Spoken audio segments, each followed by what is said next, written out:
para começar, o governador de São Paulo, Tarcísio de Freitas, e o secretário de Segurança Pública, Guilherme Derrite, eles trabalham em um pacote de medidas que pretende sufocar as maiores facções criminosas do país. Ainda em fase de elaboração, esse texto será compartilhado com parlamentares e propõe a reforma do sistema de justiça criminal. O pacote prevê, por exemplo, penas mais duras para criminosos que sejam membros de facções criminosas, que, segundo Derrite, serviria para desencorajar o ingresso no crime organizado. Um outro ponto da proposta é o impedimento da progressão de regime para detentos que sejam reincidentes. A ideia é que, maturada a proposta de reforma do sistema de justiça criminal, seja levada aos parlamentares e protocolada na Câmara dos Deputados. Assunto importante. Vamos girar com os nossos comentaristas. José Maria, em Brasília, capital federal. José Maria Trindade, sempre a postos e atento a todas as movimentações aí em Brasília. Zé, proposta para asfixiar o crime organizado, texto que está sendo elaborado a quatro mãos, governador Tarcísio de Freitas e também o secretário de Segurança, Guilherme Derrite. O que a gente pode esperar? Olha, o capitão Derrite, durante esse tempo que esteve aqui, conversou ali com mais parlamentares desta área de segurança pública e votou animado com essa proposta, viu? Muito boa noite, Daniel. Boa noite, Palumbo, nosso deputado comentarista aqui nos Pingos nos Is. Boa noite, Beraldo, e boa noite a você, que sempre está aqui acompanhando os Pingos nos Is. Olha, a segurança pública é hoje o assunto mais discutido e o principal ponto dos debates políticos no país. Trata-se, neste ano, de uma eleição municipal. Mesmo assim, todas as pesquisas indicam que este é o assunto mais discutido. Há quem proponha, por exemplo, que a segurança pública seja também municipalizada. Os prefeitos não dão conta de fazer um aparato de segurança pública, mas podem contribuir. Imagine uma cidade pequena, onde todos conhecem ali quem é o quê, quem é isso, quem é aquilo, com a guarda mínima municipal para dar assessoria à guarda estadual e federal, né? A polícia estadual, né? Que é a polícia militar e a polícia civil, e uma junção com o município. Eu fui buscar exemplos fora do país e existem vários países que têm várias polícias. Nos Estados Unidos, por exemplo, tem mais de 100 polícias, né? De vários setores, e isso não atrapalha. Não é porque ter só uma polícia é que vai facilitar a interlocução. O que é preciso é ligar essas várias polícias. Aqui no Brasil já deu certo em grandes eventos onde há um escritório central e a interligação de todas as forças, né? Bombeiro, Polícia Civil, Polícia Militar de todos os estados, Polícia Federal, Polícia Rodoviária Federal, e isso dá certo sim. Esse pacote, ele é avaliado por quem está no ramo, por quem está no dia a dia, para quem analisa. O Derrite, ele soma as duas coisas. Ele é do dia a dia, da Rádio Patrulha, né, como se diz aqui em Brasília, tá ali sentado numa Rádio Patrulha, num carro da polícia, né, e já enfrentou o crime organizado, né, e sofreu consequências por isso, e hoje está no comando da segurança pública do maior estado do país, ou seja, ele passou por todas as fases e sabe muito bem o que fazer. Esse projeto, ele vai chegar aqui em Brasília não como uma ideia isolada do capitão Derrite e do governador de São Paulo, né, Tarcísio de Freitas, mas vai chegar com o apoio, com o importante impulso da Frente Parlamentar do Direito de Defesa e da Comissão Permanente de Segurança Pública da Câmara dos Deputados. Olha, enfrentar o crime organizado é fundamental, é fundamental. Me disse uma vez o ex-ministro, né, da Segurança Pública que o Brasil enfrenta e derrota o crime organizado ou será derrotado por ele. Ele está crescendo e criando raízes cada vez mais profundas. Pacote de medidas para sufocar o crime organizado. Também com a gente o Cristiano Beraldo ao vivo. Beraldo, seja bem-vindo, ótima noite a você. Daqui a pouco então o Cristiano Beraldo, a gente vai conectar, fazer o contato com ele. Vamos chamar então o delegado Palumbo, que já está conectado com a gente ao vivo, que acompanha essas movimentações no Congresso Nacional por uma razão muito simples. Ele é parlamentar, é deputado federal. Palumbo, Seja muito bem-vindo, obrigado pela gentileza mais uma vez em atender a equipe da Jovem Pan News. Como avalia esse projeto que está sendo trabalhado pelo governador de São Paulo, Tarcísio de Freitas, e pelo secretário de Segurança Pública, Guilherme Derrite, que tem o objetivo de sufocar as grandes organizações criminosas, especialmente Primeiro Comando da Capital e Comando Vermelho? É preciso endurecer a legislação para evitar que eles consigam recrutar novos integrantes e também asfixiar as contas e a maneira como eles trabalham para lavar o dinheiro? O Palumbo, bem-vindo, viu? É exatamente isso, eu concordo com o Tarcísio e concordo com o Derrite. Uma boa noite a todos, um prazer falar novamente com a Jovem Pan. De cada 10 presos brasileiros, 7 voltam a cometer o mesmo delito. Ou seja, o nível de reincidência é altíssimo. Nós não podemos achar normal que uma pessoa é presa 5, 6, 7, 10 vezes e continue solta. Então, você acabar com a progressão de regime para reincidentes é uma dessas medidas. Ter uma pena mais pesada para bandidos faccionados que pertencem a facções criminosas também é outra medida. E o Zé Maria falou da Polícia Municipal, que é a nossa Guarda Civil. Aliás, tem uma PEC que tramita pelo Congresso, pela Câmara dos Deputados, PEC número 57, que coloca a Guarda Civil, em definitivo, no artigo 144, como Polícia Municipal. Isso seria de grande valia, porque o prefeito, quando ele é sábio, ele investe na Guarda. Ele não fica jogando a culpa o tempo todo em cima do governador. Ninguém conhece sua cidade melhor que o prefeito. O prefeito que conhece as demandas da cidade. E nós temos visto, eu posso citar alguns exemplos, como, por exemplo, São José dos Campos, onde o prefeito, o secretário, eles investem na Guarda. E aí a cidade é uma das mais seguras do país. Em contrapartida, prefeitos que não investem na Guarda, o crime deita e rola. Tem cidades que a Guarda é mais efetiva e mais eficiente do que as outras polícias. Nós temos que trabalhar isso também, investir na nossa polícia municipal. E essa PEC número 57, ela vem para acabar com essa celeuma, porque a Guarda Civil, por vezes, efetua prisões, prende traficantes, prende bandidos, e depois nós acabamos aí por ver decisões totalmente equivocadas dos tribunais superiores, soltando esses criminosos, dizendo que a Guarda não poderia efetuar a prisão. Ora, qualquer um do povo pode prender em flagrante. Qualquer um do povo. Basta ter atitude e ter coragem. Claro que a gente não recomenda isso, isso é o trabalho da polícia. Mas se qualquer um do povo pode prender em flagrante, por que a Guarda Civil, quando ela prende alguém em flagrante, por exemplo, numa abordagem, esse flagrante lá na frente, esse processo, ele é considerado nulo por causa de decisões judiciais. Então, seria muito importante também, dentro desse pacote de medidas para sufocar o crime organizado, que a gente fortaleça a nossa Guarda Civil e fortaleça também a nossa Polícia Judiciária. Pelos estados afora, não estou dizendo o estado de São Paulo, mas o estado de São Paulo também vive uma situação crítica, as polícias civis estão em completo abandono. A maioria falta policiais. Conversando com diretores de polícia, com delegados de polícia, eu pergunto, qual é o que vocês mais precisam hoje? E 100% responde, nós precisamos de gente para trabalhar. A gente precisa investir no ser humano.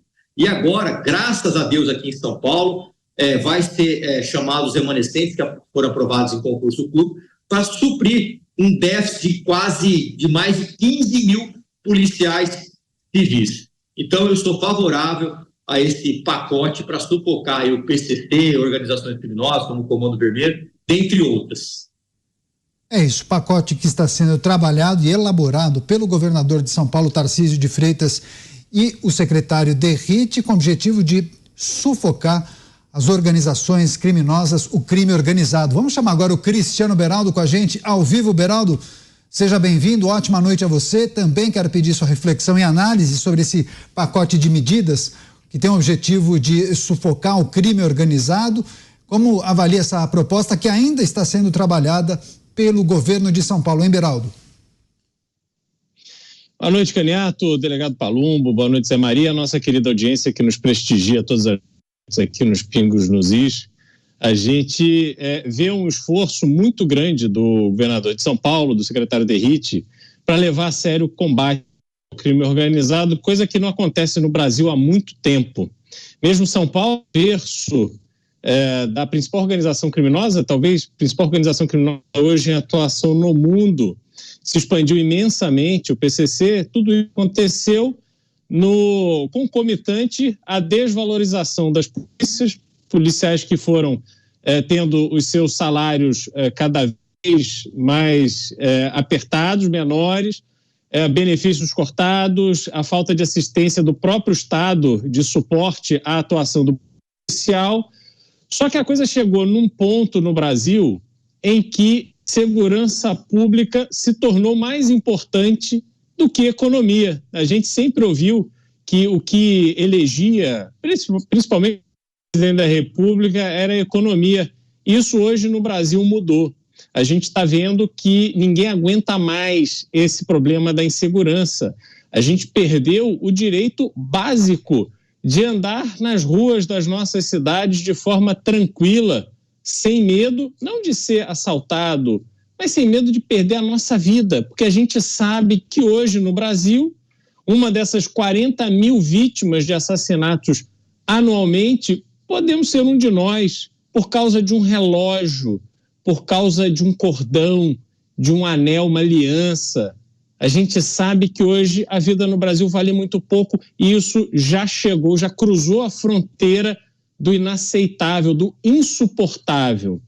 Agora, o governador de São Paulo, de forma muito correta e com toda a habilidade que ele e o secretário Derrite possuem, estão levando a sério novamente o enfrentamento do crime. Que assim seja, que a gente veja o São Paulo servindo de exemplo para o Brasil, não só no desenvolvimento econômico, industrialização, agricultura, etc., mas, sobretudo, agora, nesse momento, no combate ao crime. Zé, tem outros aspectos que a gente precisa destacar nessa informação, nessa notícia. Eu vou retomar com o José Maria Trindade. Zé, você disse que esse projeto deve chegar ao Congresso Nacional, especialmente à Câmara dos Deputados, com um apoio expressivo por parte da bancada de segurança pública, também de algumas frentes parlamentares. Agora, é preciso considerar também que fatores eleitorais e talvez um certo receio que uma figura aqui, outra figura ali possam ganhar um certo protagonismo com a discussão dessa matéria, com a apresentação desse projeto, isso não pode também dificultar, olha, se a gente aprovar o projeto de fulano, talvez daqui 2 anos ele venha com muita força. Não tem isso? Não tem esse ingrediente que deve ser levado em consideração? Tem, e a frase aqui é: não se deve colocar a brasa debaixo da sardinha do outro, né? A história é puxar a brasa para sua sardinha. O Congresso tem esta guerra de egos. Eu costumo dizer aqui, Daniel, que o político, quando morre, o corpo vai num caixão e o ego vai num caminhão. Tem isso mesmo. Mas acontece o seguinte, que esse é um projeto que foi elaborado com experiência e com a ajuda de vários setores, inclusive de pessoas importantes em São Paulo. O João Henrique Martins, por exemplo, ligado à área de inteligência da Polícia de São Paulo, ele foi muito importante na elaboração desse pacote, contribuiu muito. E são vários segmentos juntos construindo ali uma legislação para enfrentar a novidade. É preciso dizer que o crime organizado é a grande novidade da segurança pública. Em alguns estados, o crime organizado pegou a polícia desorganizada. Veja bem que agora no Rio de Janeiro prenderam policiais segurança de criminosos. Não são traficantes de drogas, mas são criminosos, ilegais. Os bicheiros estão no outro mundo, não vivem no nosso mundo legal, de trabalho sério, de voltar para casa com a consciência tranquila. Não, são criminosos. E não há medida de criminoso maior e criminoso menor. Quer dizer, a polícia tendo colegas fazendo esse tipo de trabalho, ou seja, lutando contra a própria polícia, ele passa informações importantes para o mundo do crime. Isto pode significar, inclusive, a vida de colegas policiais. Uma informação assim dá munição aos bandidos. Então, se houve agora a prisão de maus policiais, é preciso dizer, no mundo do crime, fazendo segurança para bandidos, mesmo que sejam contraventores, é possível que a gente possa admitir que existem também policiais bandidos que passam informações e estão do lado do crime organizado, que tem um poder de sedução muito grande com a economia, né? Eles são ricos. Então é preciso sim fazer um trabalho maior em termos de lei. Olha, ali no início do governo do ex-presidente Jair Bolsonaro, a definição de uma meta muito importante que foi sufocar as organizações criminosas através do aperto financeiro. Impedir a lavagem de dinheiro, seguir o caminho do dinheiro, é chegar nos bandidos. E descapitalizar bandido é inteligência muito grande, porque não se faz nada, não se rouba um banco sem um capital inicial. É isso mesmo, senhores. Essa é a tal economia do crime. Pois é, eu vou retomar também com o deputado federal delegado Palumbo. Palumbo, esse é um aspecto interessante que a gente trouxe com José Maria Trindade, porque até que ponto as articulações eleitorais podem dificultar a tramitação de um projeto, ainda que ele seja muito importante, e aí você começa a identificar que alguns partidos, lideranças e parlamentares tentam brecar o avanço dessa discussão. Isso faz parte, né? Isso acontece. O que pode ajudar no processo de aceleração dessa tramitação? Pressão popular? O clamor da população por conta de algum crime que movimentou a imprensa, ou o uso de personagens que foram vítimas, como por exemplo, sei lá, vou pegar um exemplo que deram no programa de ontem, a mãe da menina Isabela Nardoni, que concedeu várias entrevistas a veículos de comunicação nos últimos dias, falando justamente sobre a legislação brasileira, mostrando a sua insatisfação. É por aí, delegado? Exatamente. O Zé Maria tocou num ponto muito importante, que é o ego. E existe ego em todas as profissões, entre jornalistas, entre delegados, entre coronéis, e entre deputados não é diferente.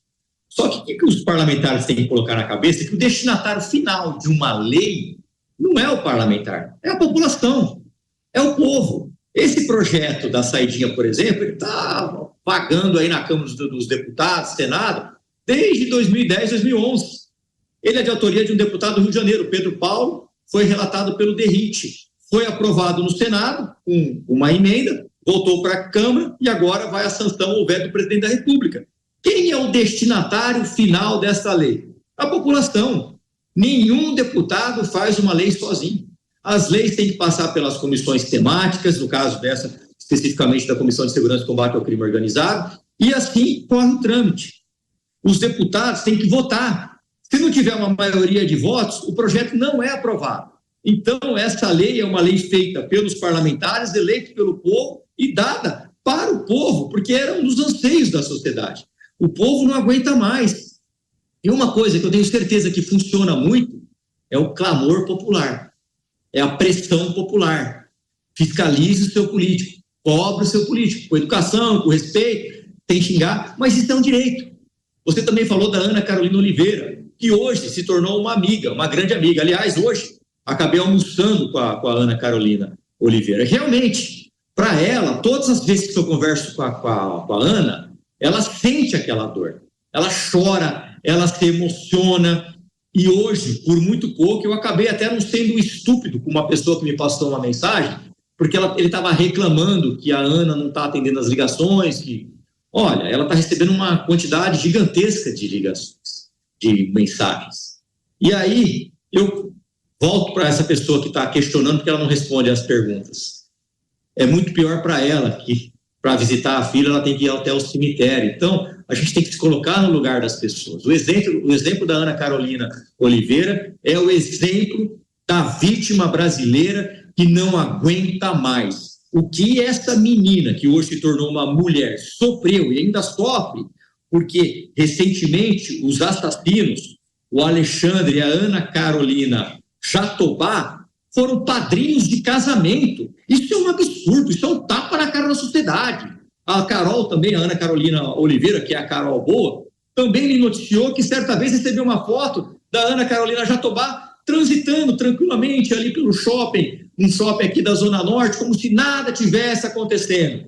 Olha, a dor dessa mãe, ela já foi vítima uma vez há 16 anos atrás e continua sendo vítima o tempo todo por causa dessa porcaria de legislação.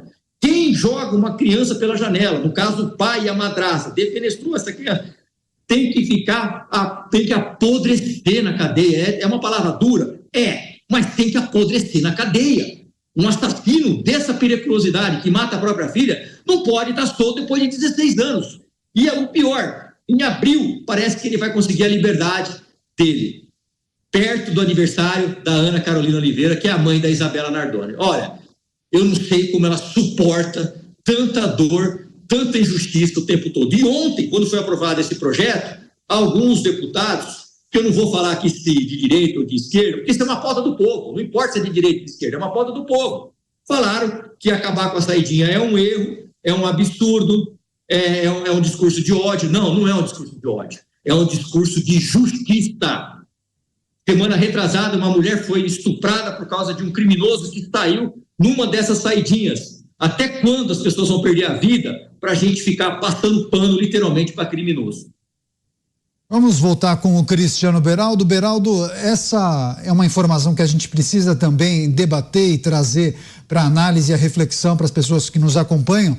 No dia de ontem, o presidente da Câmara Federal, Arthur Lira, chegou a dizer que segurança pública, o tema segurança pública deve pautar o debate para as eleições presidenciais de 2026. Esse é um tema que vai ganhar corpo e força também nos debates que vão acontecer no Congresso Nacional. Só que nós sabemos justamente como a banda toca, né? Muitas vezes questões eleitorais ou as articulações dos partidos, lideranças e por aí vai, podem impedir o avanço da tramitação de uma matéria super importante que todos reconhecem que é fundamental, mas muitas vezes outros interesses podem atravancar o avanço dessas discussões. O que é preciso considerar é como quebrar esse muro. É o clamor popular que deve fazer a diferença nesse momento?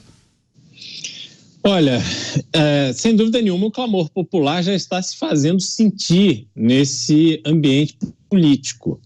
Não é à toa que o governador Tarcísio e o secretário Derrite estão ali focados em fazer esse combate ao crime como ele deve ser.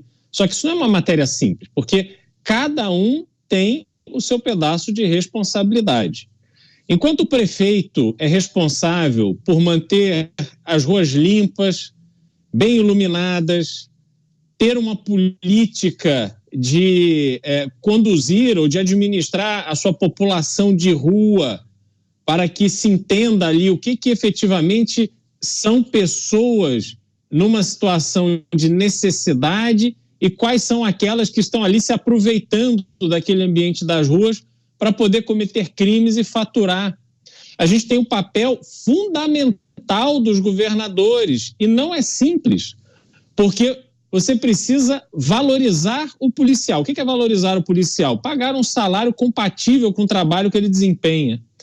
O Estado precisa oferecer ao policial todo o apoio para que ele, ao se envolver em algum tipo de combate que leve a uma morte ou leve a alguma coisa pela qual ele deve ter que se defender na justiça, que o próprio Estado garanta a ele uma defesa, porque isso não acontece hoje. O policial tem que pagar do próprio bolso para se defender de acusações que lhe são feitas quando ele estava ali exercendo a sua profissão, fazendo o trabalho para o qual ele foi contratado. É a mesma coisa de um funcionário de uma empresa, faz alguma coisa em nome da empresa e a empresa lava as mãos, o funcionário que se vire, que se dane para lá. Isso é inaceitável, isso é um absurdo.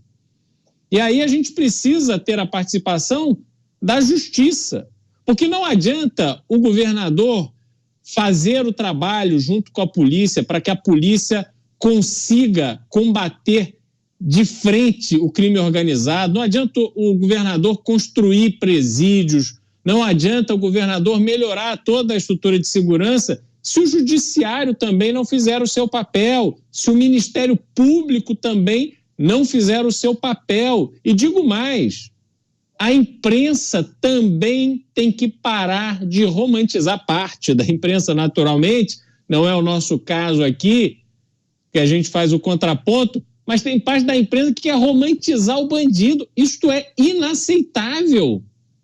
Isso é uma parte imensa do problema. E a gente olha para o governo federal. O governo federal, com a Polícia Federal, com todos os instrumentos que tem para impedir, sobretudo, que as drogas e as armas cheguem nos municípios, entrem pelos estados, cruzem as fronteiras, como acontece hoje. Nós estamos aqui vendo toneladas de cocaína sendo levadas para a Europa através de submarinos que são feitos em casa. Não é possível que não se consiga combater o que está acontecendo nas fronteiras brasileiras. Agora, para se combater, tem que ter determinação do governo federal. Eu te pergunto, o governo federal hoje tem essa disposição? Será que a gente vai ver um discurso duro com todo tipo de crime, do traficante ao invasor de propriedade privada e ao ladrão de celular no meio da rua? Porque isso tudo faz parte de um grande sistema. Tem o bagrinho que fica ali na rua roubando um celular, rouba isso, uma carteira, uma joia, um relógio e tal. Para quê? Não é para pôr comida em casa porque ele está com criança pequena com fome, não. Ele rouba porque ele vai comprar droga. Ele rouba porque ele quer comprar a calça da moda. O sujeito está dando golpe. Aí vira e mexe, todo dia tem notícia disso nos grandes portais. Ah, o sujeito era um pastor, deu golpe. Aí tá lá ele de carrão, de roupa bacana, todo bonitão. Ah, o sujeito era influenciador de investimento, deu golpe. Para quê? Porque queria curtir a vida. Então, tem que levar a sério esse combate, cada um no seu papel. E o Congresso Nacional será fundamental para fazer a pressão. Ouvir as vozes das ruas e pressionar o governo federal. Espero que tenha empenho, dedicação, desprendimento, porque isso é uma pauta que não agrada o governo federal, então tem que ter desprendimento dos parlamentares para enfrentar de frente essa questão.